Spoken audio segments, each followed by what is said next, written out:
Hello friends, technique മലയാളത്തിലെ മറ്റൊരു unboxing വീഡിയോയിലേക്ക് സ്വാഗതം. ഇന്ന് നമ്മൾ പരിചയപ്പെടുത്താൻ പോകുന്ന ഡിവൈസ് ഇന്നോ ഇന്നലെയോ ലോഞ്ച് ചെയ്തല്ല, കുറച്ച് നാളായി, എനിക്ക് തോന്നുന്നു ഒരു രണ്ടാഴ്ചത്തെ ഏറെയായി ഇന്ത്യയിൽ ലോഞ്ച് ചെയ്തിട്ട്.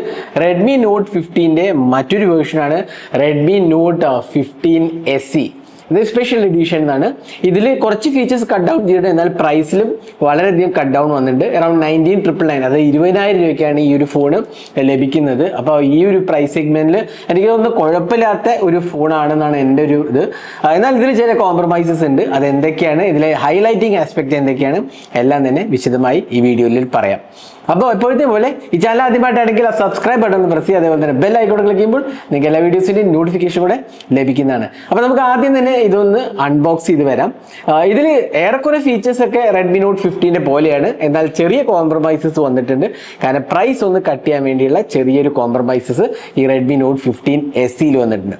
അപ്പോൾ അതെന്തൊക്കെയാണെന്ന് നോക്കാം. അപ്പോൾ അൺബോക്സിങ്ങിലേക്ക് കിടക്കാം. അതേപോലെ തന്നെ ബാക്കിയുള്ള ഡീറ്റെയിൽസും നമ്മൾ വിശദമായി പറയാം. അപ്പോൾ ഇതാണ് box package. Redmi note 15SE എഴുതിയാണ് special edition. Segments slimmest curved ആംബുലൻസ് display, 5800 mAh battery, silicon carbon ബാറ്ററിയാണ്. പിന്നെ നമുക്ക് 50 MP AI dual camera 4K recording ഉണ്ട്.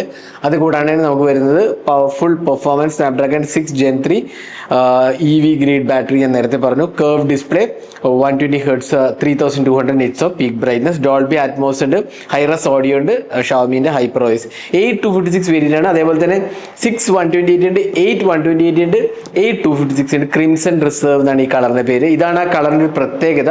അതേപോലെ IP66 റേറ്റഡ് ആണ്. In display finger print scanner, dual stereo speakers ആണ് വരുന്നത്. അപ്പൊ നമുക്ക് ബോക്സ് ഒന്ന് തുറക്കാം. ബോക്സ് തുറക്കുമ്പോൾ തന്നെ റെഡ്മി എന്ന് പറഞ്ഞ വേറൊരു ബോക്സ് കാണാം. ഇതിനകത്ത് ഒബ്വിയസ്ലി നമുക്കറിയാം കേസ് ആണ്. ഒരു സിം ഇജക്റ്റ് പിൻ കാണാം ഇവിടെ കണ്ടില്ലേ. പിന്നെ നമുക്ക് വരുന്നത് മാനുവൽ ആൻഡ് വാറന്റി ഇൻഫർമേഷൻ, കുറച്ച് സ്റ്റിക്കേഴ്സ് ആണ്. അതുകൂടാണ്ട് തന്നെ നമുക്ക് ഒരു കേസ് വരുന്നുണ്ട്, ഒരു സ്റ്റാൻഡേർഡ് TPU കേസ്. ഇതുണ്ട് നമുക്ക് എല്ലാ ഷോമി ഫോണിലും വരുന്നവരെ സ്റ്റാൻഡേർഡ് TPU കേസ്. പിന്നെ വരുന്ന ഫോണാണ്. പിന്നെ നമുക്കൊരു 45 വാട്ടിന്റെ അഡാപ്റ്റർ കിട്ടുന്നുണ്ട്, ഫാസ്റ്റ് ചാർജിങ് ഉള്ള. പിന്നെ ഒരു USB Type-C ചാർജിങ് കേബിളാണ് വരുന്നത്. അപ്പോൾ ഇത്രയാണ് ബോക്സിനകത്ത് വരുന്നത്. നമുക്ക് ഫോൺ ഒന്ന് പുറത്തേക്ക് എടുക്കാം. അപ്പോൾ ഇതാണ് ക്രിംസൺ റിസർവ് എന്ന് പറഞ്ഞ ഫോണ്. അപ്പോൾ നല്ലൊരു ഭംഗിയുള്ള കളർ കേട്ടോ. അതാണ് ഇതിൻ്റെ ഒരു പ്രത്യേകത. വളരെ മികച്ച ഒരു ഫിനിഷാണ്, ഒരു പ്രീമിയം ഫിനിഷാണ്. സത്യം പറഞ്ഞാൽ ഈ ഒരു പ്രൈസ് സെഗ്മെന്റിലാണ് തോന്നുന്നത് പോലും. അത്രയും നല്ലൊരു ഫിനിഷാണ്, ഒരു ലെതർ ഫിനിഷാണ് കൊടുത്തിരിക്കുന്നത്. ഇവിടെ ക്യാമറ കാണാം, ഡ്യുവൽ ക്യാമറ സെറ്റപ്പ് ഉള്ളൂ, ബാക്കി ഡമ്മിയാണ്. പിന്നെ ഒരു LED ഫ്ലാഷും കാണാം. പക്ഷെ നല്ല ക്യാമറ യൂണിറ്റ് ഒക്കെ നല്ലൊരു ഭംഗിയിലാണ് കൊടുത്തിരിക്കുന്നത്. പിന്നെ പവർ ആൻഡ് വോളിയം കീസ് ആണ്. ഇവിടെ നമുക്ക് കണ്ടില്ലേ ഒരു ഗോൾഡൻ ഫിനിഷാണ്, ക്രോം ഫിനിഷാണ് കൊടുത്തിരിക്കുന്നത്. IP66 IP65 റേറ്റിംഗ് അവൈലബിൾ ആണ്. പിന്നെ ഇതിന്റെ തിക്നെസിന്റെ കാര്യം പറയുകയാണെങ്കിൽ അറൌണ്ട് 7.35 mm ആണ് തിക്നെസ് വരുന്നത്. വളരെ സ്ലിം ആണ്, ഡെഫിനറ്റ്ലി പറയാം.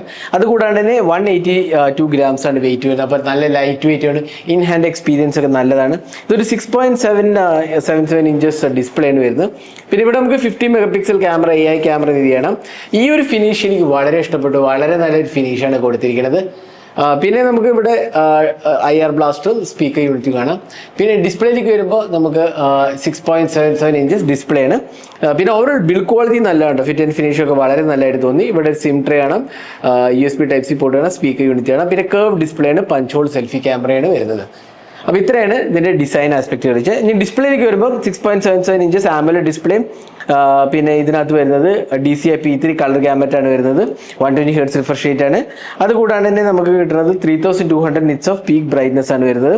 അപ്പോൾ 12-bit ഡിസ്പ്ലേ ആണ്. അപ്പോൾ അതുകൊണ്ട് തന്നെ നമുക്ക് 68 ബില്യൺ കളേഴ്സ് ആണ് വരുന്നത്. 12-bit ഡിസ്പ്ലേ ആണ്. നല്ലൊരു ഡിസ്പ്ലേ ക്വാളിറ്റിയാണ് വരുന്നത്. അപ്പോൾ അതിലൊന്നും കോംപ്രമൈസ് ഇല്ല. 3200 nits ഓഫ് പീക്ക് ബ്രൈറ്റ്നസ് ഉണ്ട്. അപ്പോൾ മൂവീസ് കാണാനൊക്കെ വളരെ നല്ലൊരു ഡിസ്പ്ലേ ആണ്. നല്ല റിച്ച് പെർഫോമൻസ് ആണ് ഈ ഒരു ഡിസ്പ്ലേ കാഴ്ചവെക്കുന്നത്. കളേഴ്സ് ഒക്കെ നല്ല റിച്ച് ആണ്. അതേപോലെ തന്നെ ഡൈനാമിക് റേഞ്ചും അത്യാവശ്യം നല്ലതായിട്ട് എനിക്ക് തോന്നി. അപ്പോൾ ഓവറോൾ ഡിസ്പ്ലേ ക്വാളിറ്റി ഡെഫിനറ്റ്ലി നല്ലതാണെന്ന് നമുക്ക് പറയാം. പിന്നെ ഈ ഒരു പ്രൈസ് സെഗ്മെന്റിൽ കർവ്ഡ് ആമോലെഡ് വരുന്ന വളരെ ചുരുക്കം ഫോൺസേ ഉള്ളൂ. അപ്പോൾ അത് ഈ ഒരു പ്രൈസ് സെഗ്മെന്റിൽ വരുന്നുണ്ട് എന്നുള്ളത് നമുക്ക് തീർച്ചയായിട്ടും പറയാൻ സാധിക്കും. ഇനി അടുത്ത് നമുക്ക് സോഫ്റ്റ്വെയറിലേക്ക് വേണമെങ്കിൽ ഹൈപ്പർവോയ്സ്. നമുക്കറിയാമല്ലോ ഷോമിൻ്റെ ഫോൺസിലെല്ലാം ഹൈപ്പർവോയ്സ് ആണ് വരുന്നത്. പക്ഷേ ഇവിടെ ഹൈപ്പർവോയ്സ് 3.0 ഉണ്ടെങ്കിലും 2.0 ആണ് വരുന്നത്. 3.0ക്കുള്ള അപ്ഡേറ്റ് ഉണ്ട്.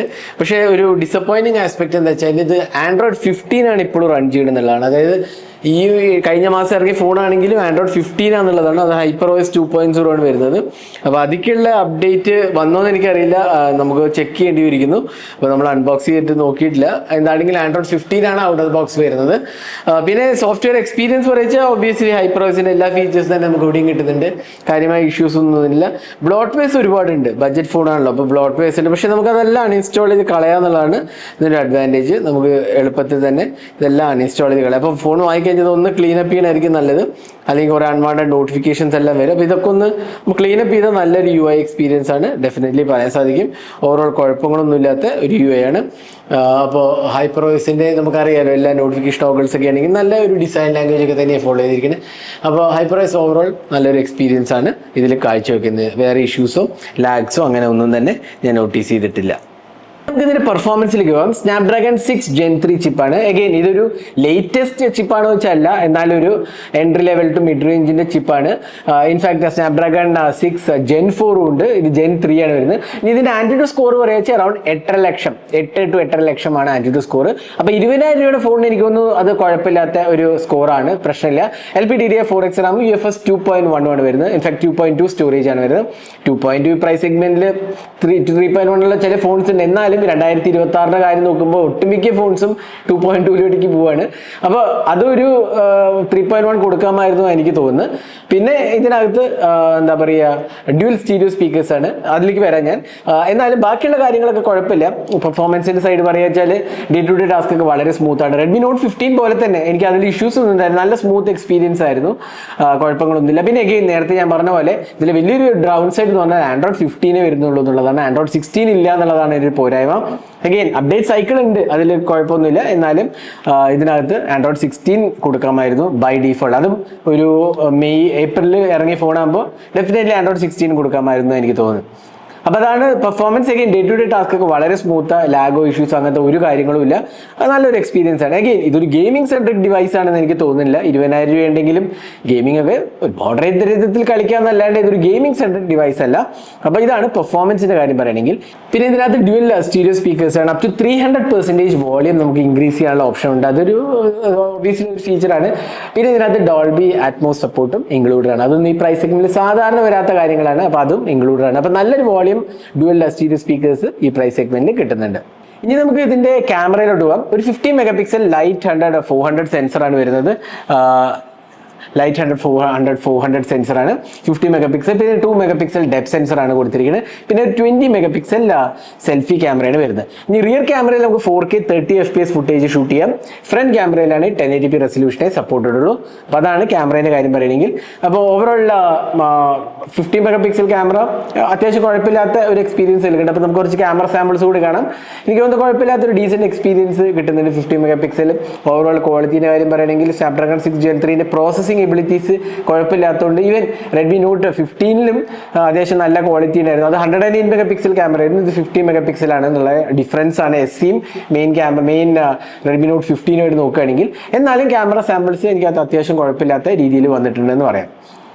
ഇനി അടുത്തത് ബാറ്ററിയിലേക്ക് പോകാം. ബാറ്ററിയിലേക്ക് പോകുമ്പോൾ നമുക്ക് കിട്ടുന്നത് ഒരു 5800 mAh ബാറ്ററിയാണ്. 5800 mAh ബാറ്ററിയും 45 വാട്ട് ചാർജിംഗ് ആണ് വരുന്നത്. അഗെയിൻ ബാറ്ററി പെർഫോമൻസ് അത്യാവശ്യം കുഴപ്പമില്ല, 6000 കുറച്ച് താഴെയാണെങ്കിലും അത്യാവശ്യം നല്ല ബാറ്ററി പെർഫോമൻസ്. പിന്നെ അഗെയിൻ ഇതൊരു ഹൈ ബാറ്ററി യൂസേജ് വരുന്ന ഒരു ഡിവൈസ് അല്ല. ഫോർ എക്സാമ്പിൾ ഗെയിമിങ്ങോ ഹെവി പവർ ഒക്കെ വരുന്ന ഒരു ഡിവൈസ് അല്ലല്ലോ. ഈ ഒരു പ്രൈസ് സെഗ്മെന്റ് എനിക്ക് നല്ല ബാറ്ററി ലൈഫ് ഡെഫിനറ്റ്ലി കിട്ടും. ഒരു 1.5 ദിവസമൊക്കെ ഈസിലി കിട്ടുന്നതാണ്. 45 വാട്ട് ചാർജിങ്ങും സപ്പോർട്ടഡ് ആണ്, അതും ഡീസെന്റ് ആണെന്ന് ഞാൻ പറയാം. കാരണം ഫോണിന്റെ ബോക്സിൽ തന്നെ ചാർജറും അവൈലബിൾ ആണ്. അപ്പോൾ ഇതായിരുന്നു ബാറ്ററിന്റെ ചാർജിങ്ങിന്റെ കാര്യം പറയുന്നത്. അപ്പോൾ ഓവറോൾ എനിക്ക് ഇഷ്ടപ്പെട്ടു. അപ്പോൾ ഇതായിരുന്നു Redmi Note 15SCന്റെ ഒരു അൺബോക്സിങ്ങും ഫസ്റ്റ് ഇംപ്രഷനും. അപ്പോൾ ഓവറോൾ എനിക്ക് ഇഷ്ടപ്പെട്ട കാര്യങ്ങൾ ഡിസൈൻ ആൻഡ് ബിൽഡ് ക്വാളിറ്റി എനിക്ക് വളരെ ഇഷ്ടപ്പെട്ടു. നല്ലൊരു ഫിറ്റ് ആൻഡ് ഫിനിഷും, ഈ കളർ പ്രത്യേകിച്ച് വളരെ സ്റ്റൈലിഷ് ലുക്കിംഗ് ആണ്. ഡീസൻറ്റ് ക്യാമറ ക്വാളിറ്റി ഉണ്ട്. പെർഫോമൻസിൻ്റെ കാര്യത്തിലാണെങ്കിലും കുഴപ്പമില്ല. അടിപൊളി ഡിസ്പ്ലേ എക്സ്പീരിയൻസ് ആണ്. അതേപോലെ ബാറ്ററി ലൈഫും കുഴപ്പമില്ല.